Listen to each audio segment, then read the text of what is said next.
Yeah, so you walked up 16 flights to be here. Yeah. Claustrophobia? Yeah, it's claustrophobia. Yeah. But Yeah, really claustrophobic. keeps you thin.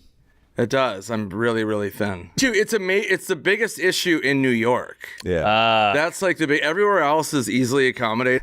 The guy, when I was like, "Oh, I'm gonna take the stairs," and he's like, 16 flights, and I'm like, "Yeah, I just don't take elevators. I'm really claustrophobic." He's like, "Okay," and then you want to get let in the stairwell? Then then you're gonna go up? It was like, literally, people look at me like, they're just like, "Why don't you just take the elevator?" Is this an issue? It's like, okay, why don't you just not do heroin? Right. Right. Like, Is this hard in hotels on the road?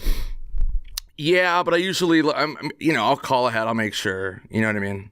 I'll stay at basic hotels. I don't care. Yeah. Damn. But does this hurt your career? Like, what if you're at the Netflix building? It's really held it back. I was up for all the avatars. And that Mission Impossible 6, dude. He was taking over for Tom Cruise. Oh my God. man. Philadelphia. Yeah. I had to get on the AIDS elevator. And they fucking, no.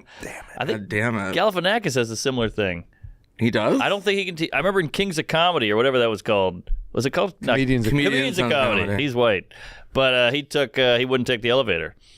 I didn't know that. I know Zach really well. Yeah. So yeah, elevators I fucking hate. That's crazy. Has anyone ever been like, not understood it, been like, what the fuck? Yeah, nonstop. Yeah. It's like, it's amazing.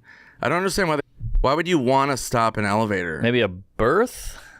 I feel like they only use. No, I it think in, you'd want to expedite that. That's a good point. It's always in like a movie like Speed or Heat or something. Right. Like, they're like Like we got to circumvent yeah. the law. Halt the elevator in case of a critical situation, allowing passengers to exit safely. But why wouldn't you exit safely on the floor?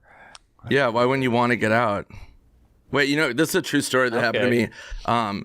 So really, really high-end hotels, which I don't stay at. I like staying at like Marriott's. Me too. But really high-end hotels, they're fucking impossible with stairs.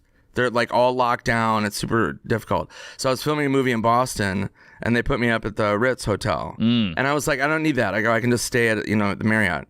And they're like, no. And I'm like, okay, all right, fine. So I acquiesced.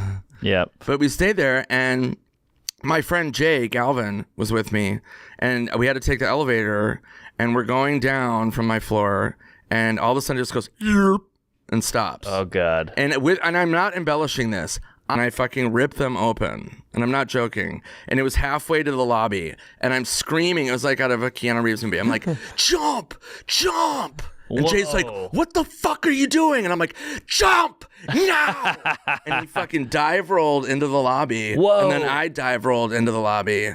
And I was like shaking. And he was like, what the fuck just happened? And I'm like, I have no idea. I have no idea shit. what happened. You got like mom strength. Yeah, it was like surreal when you hear stories like that. It really happened to me. It happened Wow. once in a Tacoma. You would have freaked out. I was with my buddy Gary Veter in a Tacoma elevator, and it's like 12 drunk people on the elevator, and they're like jumping up and down. Oh. Yeah, we're like yelling at these drunk. Yeah. I did have a vision of like me after you gave me your bags to take up in the elevator. I was like, fuck, something's gonna happen.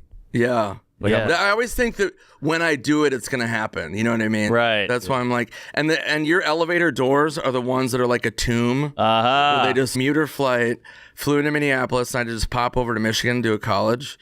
And I'm sitting there in the window seat, and it was a tiny plane, and this large man sits next to me, and I'm kind of like against the window. Stop, we're taxiing off the gate. And I go, nope. And the stewardess is like, what do you mean? And I go, off. I got to get off.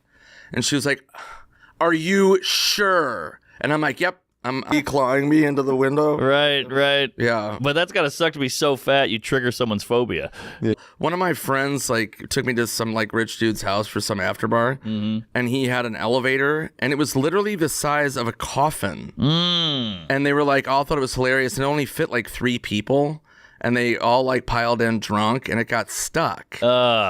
And they were like stuck for 40 minutes. Wow. And I was like, other people were at the party like, what the hell?